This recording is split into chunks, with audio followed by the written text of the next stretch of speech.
Okay రెడీయా?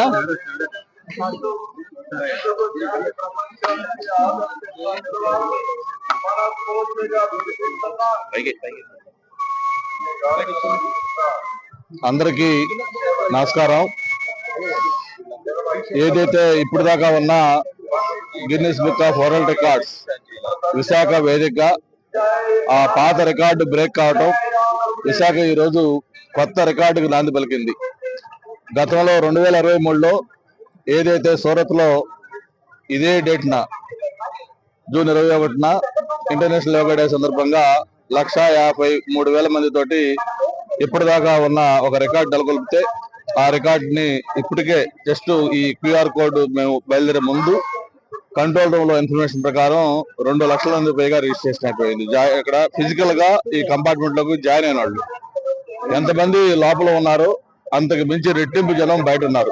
మాకు ఉదయం 4 గంటల నుంచి కూడా చూస్తా ఉంటే ప్రతి చోట నుంచి కూడా ఊర్లో బయలుదేరేటప్పుడు మాకు బస్సులు చాలలేదు, ఎక్స్ట్రా బస్సులు కావాలి అని ఒక గొడవ. అక్కడి నుంచి తీరా వస్తే ఒక 1000 మంది ఉన్న కంపార్ట్మెంట్ దగ్గరికి 2-3 వేల మంది బయట పబ్లిక్ ఉండి ఒక రకంగా చెప్పాలంటే తోపులాట జరుగుతా ఉంది. ఇది ఎవరు కూడా ఊహించని అనూహ్యమైన స్పందన. మేమైతే జనాలు అంత పొద్దున్నే రాగలుగుతారా, లేకపోతే ఇది కరెక్ట్ గా మనకు అవుతుందన్న చిన్న దీంట్లో ఉన్నాం. అయితే రాత్రి 12 o'clock 1 o'clock నుంచే ఆ జనాల్లో కదలిక మూవ్మెంట్ చూసిన తర్వాత మళ్ళీ అప్పటికప్పుడు మన ఇన్ఛార్జ్ మినిస్టర్ నారాయణ గారికి కంట్రోల్ రూమ్ కూడా అందరికి ఫోన్లు చేసి ఏర్పాట్లు పెంచుకోవాలని చెప్పి కూడా చెప్పడం జరిగింది. ఏదేమైనా యోగా అనేది ఏదో ఒక ఆసనం కిందనో లేకపోతే ఒకరోజు చేసే కార్యక్రమం కాదు. ఇది ఒక దైనందిన జీవితంలో భాగం కావాలి, ఒక లైఫ్ స్టైల్ కావాలి. చాలా సింపుల్ టెక్నిక్స్ ద్వారా కొంచెం టైం స్పెండ్ చేస్తే మనం ఆరోగ్యంగా ఉండడానికి ఎంతో ఉపయోగపడుతుంది.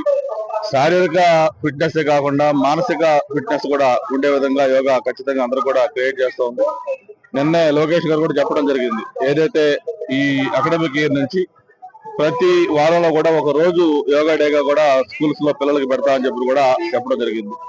మరి ఇటువంటి మంచి యోగాకి వైజాగ్ వేదిక కావటం, దానికి సాక్షాత్తు ప్రధానమంత్రి గారితో పాటు గౌరవ ముఖ్యమంత్రి గారితో పాటు దేశ విదేశాల నుంచి ఎంతమంది పెద్దలు ప్రజాప్రతినిధులు రావటం, లక్షలాది మంది ప్రజలు దీంట్లో పాల్గొనటం, ఇవన్నీ కూడా వైజాగ్ వేదిక కావటం మా అందరూ కూడా గర్వకారణంగా ఉంది.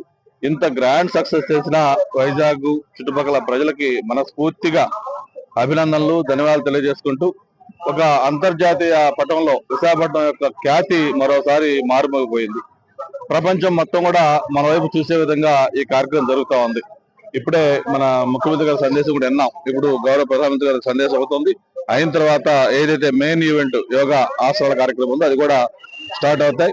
దీంట్లో పార్టిసిపేట్ చేసిన ప్రతి ఒక్కరికి కూడా మనస్ఫూర్తిగా అభినందనలు. అలాగే ప్రత్యేకంగా మా యంత్రాంగం, ప్రభుత్వ యంత్రాంగం, ప్రజాప్రతినిధులతో పాటు ప్రభుత్వ యంత్రాంగం కూడా రాత్రి పగలు మొత్తం కష్టించి శ్రమపడి ఈ కార్యక్రమాన్ని విజయవంతం చేశారు. అందరికి కూడా మనస్ఫూర్తిగా అభినందనలు తెలియజేసుకుంటూ మరొక్కసారి వైజాగ్ ఒక గిన్నిస్ బుక్ ఆఫ్ రికార్డ్స్ నెలకొల్పేందుకు మనస్ఫూర్తిగా వైజాగ్ ప్రజలందరికీ కూడా అభినందనలు, ధన్యవాదాలు తెలియజేస్తారు.